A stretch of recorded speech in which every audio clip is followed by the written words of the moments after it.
하나님의 은혜와 은총이 여러분과 여러분 가정에 충만하게 나타나기를 주님의 이름으로 축원합니다. 우리 교회는 늘 7월 셋째 주만 되면 창립주일로 기억하며 지키죠. 8월의 둘째 주는 저에게 있어서는 참 특별합니다. 그 이유는 2020년 8월 둘째 주에 제가 이곳 성인교회에 부임했기 때문입니다. 그때도 날짜를 착 찾아보니까 8월 9일이더라고요. 오늘도 8월 9일인데요.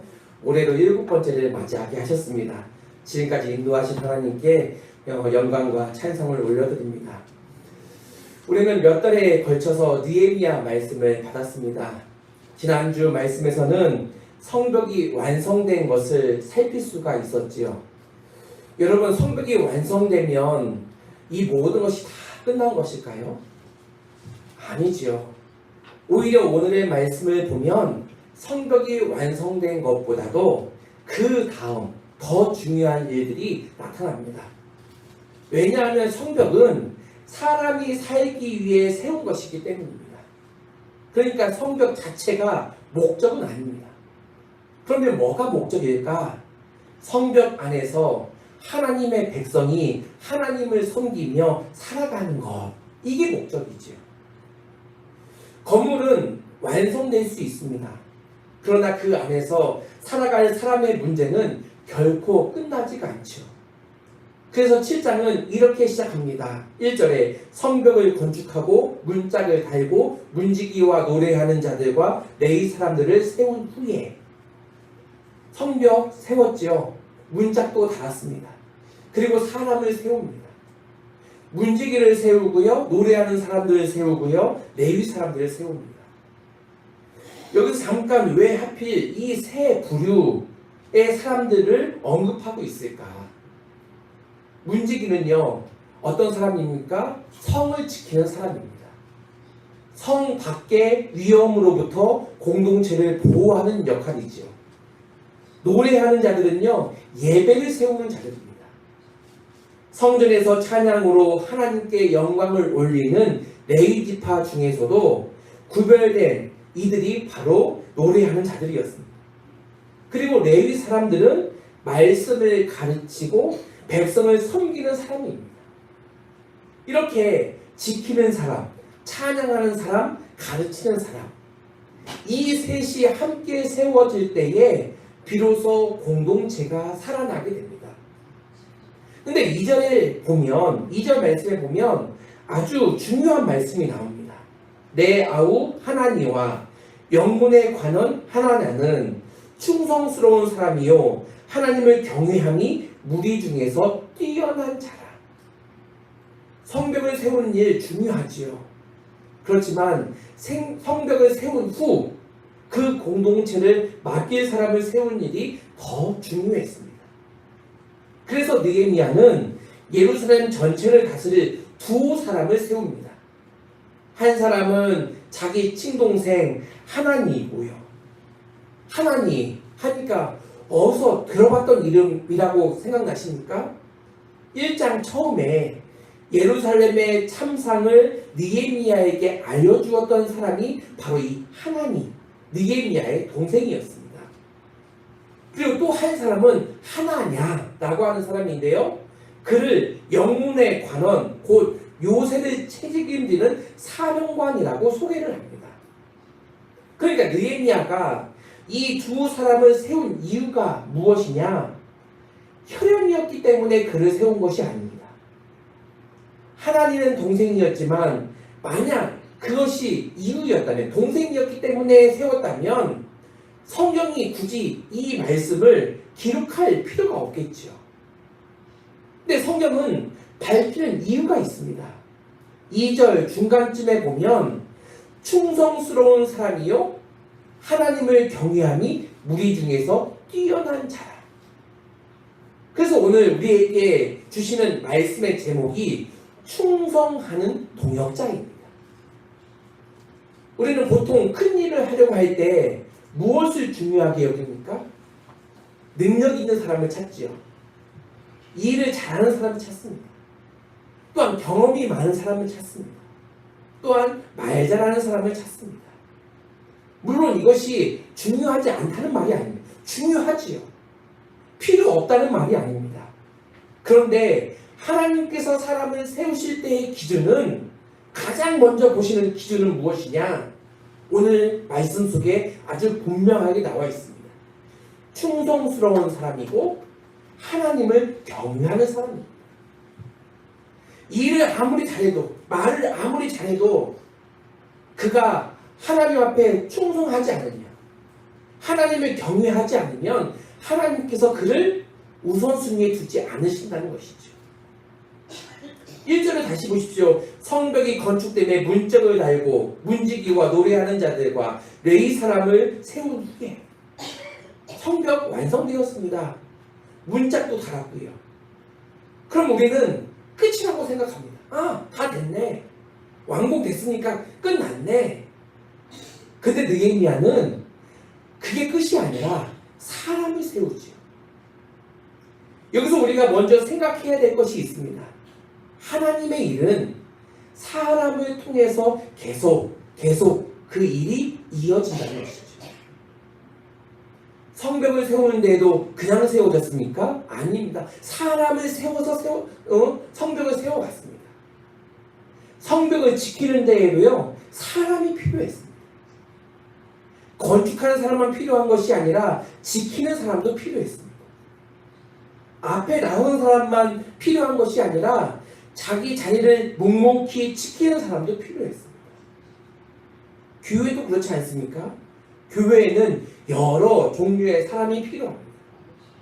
말씀을 전하는 사람이 필요하고요, 찬양하는 사람이 필요하고요, 주방에서 섬기는 사람이 필요하고요, 차량으로 섬기는 사람이 필요합니다. 청소하는 사람이 필요하고요, 예배를 준비하는 사람이 필요합니다. 이번 주 토요일 주일 이제 교육부 수련회가 있는데, 이렇게 다음 세대를 세워나가는 우리 선생님들이 필요합니다. 또 누군가는 보이지 않는 곳에서 교회를 위해서 기도하는 사람이 있고요. 또 누군가는 아픈 성도를 찾아가고 있습니다. 또 누군가는 아무도 알려주지 않는 그 일들을 찾아서 해내는 사람들도 있습니다. 그런데 교회에서 정말 귀한 사람은 누구일까요? 자기 자리를 지키는 사람, 나에게 주신 사명을 지키는 사람, 그 사람이 필요한 것이죠. 우리는 큰 일을 하고 싶어 합니다. 앞에서 알아주는 자리에 서 있기를 원하죠. 그런데 하나님께서는 큰 일보다 먼저 우리에게 맡겨진 그 자리에서 충성하는 것을 보십니다.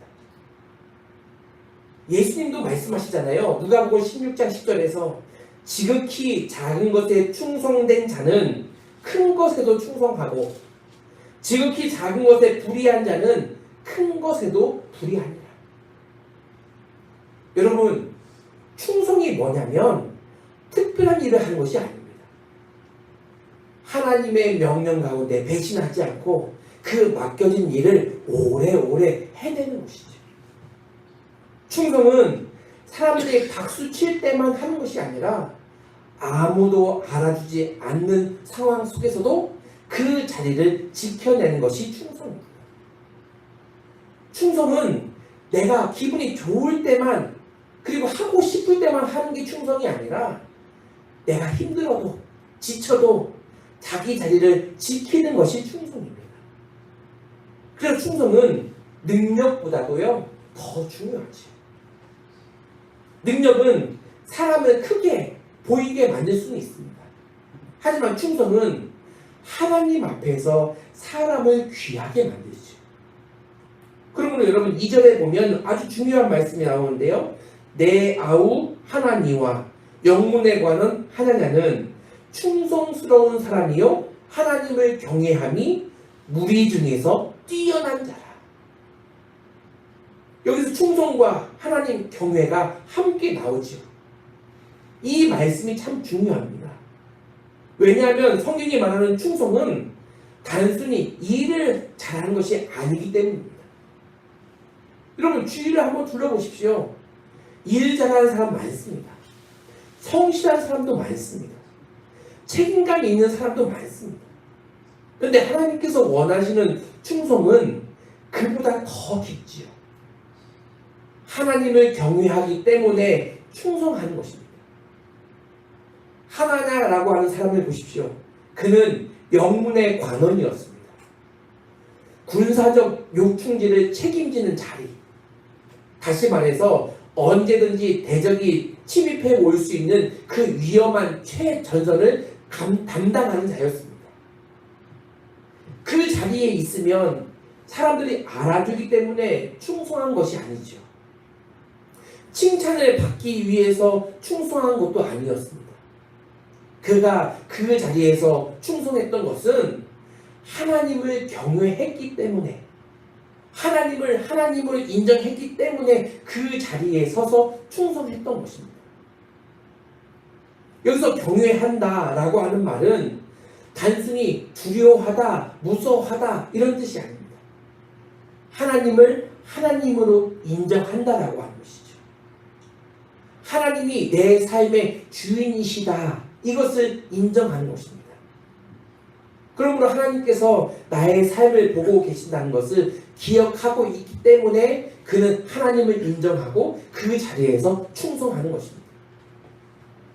그래서 사람이 보지 않아도 바르게 살아갈 수가 있죠. 반대로 사람의 눈을 의식하며 사는 사람은요, 오래 충성하지 못합니다. 왜요? 사람들이 알아주지 않기 때문이죠. 그러면 금세 지칩니다. 칭찬이 사라지면요, 힘이 빠집니다. 인정받지 못하면요, 금세 서운합니다. 그러나 하나님의 사람, 하나님을 경외하는 사람은요, 다르지요. 사람이 몰라줘도 누가 알아주시니까? 하나님이 알아주십니다. 사람이 칭찬하지 않아도요, 하나님이 인정하십니다. 사람이 알아주지 않아도요, 하나님께서 우리의 삶을 기억해 주십니다. 그래서 계속 하나님을 인정하며 충성하는 자리에 설 수가 있죠. 저는 교회에서 오래 섬기신 분들을 보면 참 존경스럽습니다. 처음에는 그 자리에 서서 그 일들을 감당할 때에 칭찬을 받았을 것입니다. 근데 10년, 20년이 지나면 칭찬이 없어지죠. 왜? 사람들의 생각에는 저분은 당연히 의뢰, 이 일을 하는 사람이야. 이 일을 감당하는 사람이야. 이렇게 기억되기 때문입니다. 근데 오히려 섬기다 보면 어떻습니까? 서운한 일도 많지요. 내가 이렇게 했는데 알아주지 않을 것 같은 그런 일들도 참 많이 있습니다. 그럼에도 불구하고 계속 그 자리를 지키는 분들이 계십니다. 이유는 무엇 때문일까요? 사람에게 보이려고 했다면 그 일은 오래 가지 못합니다. 그래서 다 때려쳤죠. 그러나 하나님을 바라보며 하나님을 인정하며 하나님이 알아주시니까 그 자리에 있을 수 있었고 그 자리에서 계속하여 섬김의 자리를 이어나갈 수 있었습니다. 구약의 말씀에서 하나님을 경외함이라고 하는 이 표현은 삶 전체의 방향을 결정하는 원리로 쓰여집니다. 잠언의 말씀은 이렇게 말씀하지요. 여호와를 경외하는 것이 지혜의 근본이거든요. 경외함, 이것은요 바로 지혜의 시작입니다. 다시 말해서 하나님을 경외하지 않으면 아무리 우리가 많이 배우고 우리가 아무리 많이 경험을 했어도 결국에는 잘못된 길로 갈 수 있다는 말이죠. 반대로 하나님을 경외하는 사람은 작은 일에서도 바른 판단을 내리며 나아갑니다. 왜냐하면 그의 기준이 어디에 있기 때문에? 하나님에게 있기 때문에. 하나님을 경외하며 하나님을 경외하고 하나님을 기준으로 삼고 하나님이 우리에게 맡겨주신 그 사명을 기준으로 삼기 때문에 그는 바른 길을 걸어갈 수가 있습니다. 그래서 충성하는 동역자는 하나님께 충성하는 사람입니다. 그리고 하나님께 충성하는 사람이 결국은 또 사람을 충성되게 잘 섬길 수가 있습니다. 왜냐하면 하나님을 사랑하기 때문에 하나님의 백성을 당연히 사랑할 수가 있게 되죠. 하나님을 귀하게 여기기 때문에 교회를 귀하게 여길 수가 있습니다. 하나님을 두려워하기 때문에 맡겨진 사명을 귀하게 감사함으로 감당할 수가 있게 됩니다. 그래서 충성하는 동역자는 공동체를 자기 일처럼 지키는 사람입니다. 3절을 보실까요? 내가 그들에게 이르기를 해가 높이 뜨기 전에는 예루살렘 성문을 열지 말고 아직 파수할 때에 문을 닫고 빗장을 지르며 또 예루살렘 주민 가운데에서 파수할 자를 세워 각각 자기 처소에서 지키게 하되 자기 집 맞은편을 지키게 하라 하였노니. 참 구체적이죠. 문을 언제 열고 닫고 누가 지키고 어디에서 지킬지까지도 다 기록하고 있습니다. 왜 이렇게까지 해야 했을까요? 성벽이 완성됐다고 해서 안전한 것은 아니기 때문입니다. 성벽이 완성되었다고 해서 우리를 겁주던 그 적이 사라진 것은 아니기 때문이죠. 성벽이 완성되었다고 해서 공동체의 문제가 끝난 것은 아니기 때문입니다. 그래서 이제는 지켜야 합니다. 건축하는 것만큼, 성벽을 세우는 것만큼 중요한 것은 지켜내는 것이죠. 여기서 저는 아주 재미있는 표현을 발견했습니다. 3절 마지막 부분인데요. 각각 자기가 지키는 곳에서 파수하되 자기 집 맞은편을 지키게 하라 하였노니. 자기 집 맞은편을 지키라는 겁니다. 왜 그렇게 했을까요? 그곳은 자기 가족이 사는 곳입니다. 자기가 사랑하는 곳이죠. 자기에게 소중한 곳입니다. 그래서 책임감을 가지고 지킬 수가 있죠. 생각해 보십시오. 만약 자기 집과 상관없는 아무 연고도 없는 곳을 지키라고 했다면 어떻게 되었을까요? 졸 수도 있겠고요. 대충 할 수도 있을 것입니다. 그러면 누가 내가 이렇게 꼼수를 부리는지 누가 알겠어? 라고 마음이 들 수도 있겠죠. 그러나 자기 집 앞을 지키는 사람은 마음가짐이 다릅니다. 그 문으로 적이 들어오면 어떻습니까? 제일 먼저 위협을 당하는 것이 자기 가족입니다. 그래서 진심으로 그곳을 지켜냈죠. 저는 이 말씀을 교회에 적용해 보고 싶습니다. 교회를 남의 교회라고 생각해 보면 오래 충성하지 못합니다. 이건 목사님이나 할 일이지. 내 교회가 아니야. 이건 장로님들이 해야 될 일이야. 내가 나설 일이 아니야. 이런 마음으로 하면 오래 버텨낼 수가 없습니다. 하지만 이 교회는 하나님께서 나에게 맡겨주신 공동체다 생각하면 달라집니다. 우리 성원교회를 하나님께서 내가 맡기신 교회라고 생각하는 것이죠. 그러면 교회의 아픔이 내 아픔이 되고요. 교회의 기쁨이 내 기쁨이 되어집니다. 교회의 미래가 내 미래가 되고요. 다음 세대의 믿음이 내 기도 제목이 됩니다. 우리가 얼마 전 함께 나누었던 함께 서는 동역자라고 하는 말씀을 기억하십니까? 느헤미야 4장에서 백성들은 자기 가족 곁에서 무기를 들고 섰습니다. 가족을 지키는 것이 곧 공동체를 지키는 것이었죠. 오늘 말씀도 마찬가지입니다. 내 자리를 지키는 것이 이것이 아주 작아 보일지 모르겠지만 그것이 모여서 온 성을 지켜내는 것입니다. 혼자서 예루살렘을 다 지킬 수 있는 사람은 없지요. 그러나 모두가 자기 자리를 지켜나가면 예루살렘 전체가 안전해집니다. 교회도 똑같습니다. 내가 감당할 수 없는 자리에까지 다 책임지려 할 수는 없을 것입니다. 다만 하나님께서 나에게 맡기신 그 자리, 그것만큼은 신실하게 내가 지켜내는 것이죠.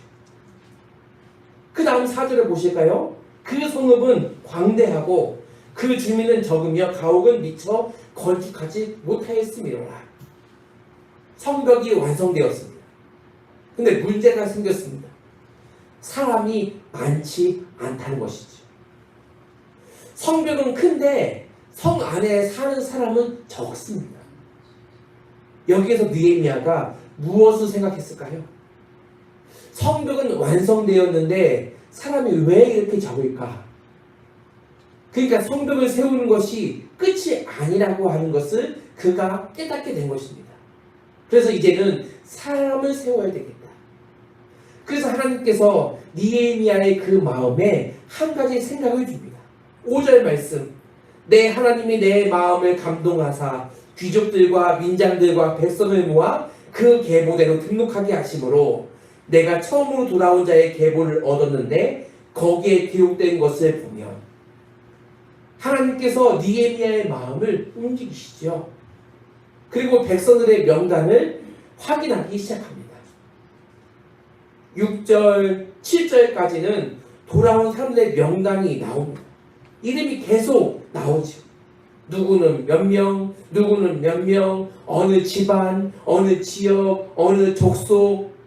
우리에게는 이러한 말씀을 읽다 보면 조금은 지루할 수 있게 됩니다. 근데 하나님은 그것을 너희들 이거 읽으면서 지루하게 여겨라 라고 그 말씀을 주신 건 아닙니다. 하나님께서는 한 사람 한 사람이 중요하다라고 하는 것을 우리에게 말씀하고자 하시는 것이죠. 성경은 왜 이런 이름들이 기록되어져 있을까요? 하나님께서 그 이름들, 그 사람들을 기억하고 계시다는 겁니다. 예수님께서도 99마리의 양을 두고 키 71마리의 양을 찾아 나셨습니다. 숫자로만 본다면 손해보는 일입니다. 내가 한 마리를 찾으려다가 99마리까지 다 잃어버리게 된다면 그 한 마리가 무슨 소용이 있겠습니까? 당연히 99마리가 서로 비교한다면 더 큰 의미가 있겠죠. 그런데 하나님의 셈법은 달랐습니다. 한 영혼이 천하보다도 더 귀하다고 여기시는 분이십니다. 그래서 하나님의 사람은 사람을 숫자로 세지 않고 이름으로 부릅니다. 그래서 교회에서 한 사람을 소중히 여겨야 되죠. 한 사람이 새로 오면 저 사람이 누구지? 라고 끝나는 것이 아니라 하나님께서 우리 교회에 보내주신 한 영혼이구나 생각하는 것입니다. 제가 2020년에 처음 왔을 때 한 새신자가 오면 여러분의 태도는 어땠냐면 왔냐? 또 가봤지? 하는 표정이었습니다. 관심이 없었습니다. 근데 요즘에 보면 한 영혼이 오면 한 사람이 오면 다 인사하고 밥 먹고 가라고 이러한 모습으로 변화가 되었습니다. 그 모습을 보면 앞에서 얼마나 기쁜지 모릅니다.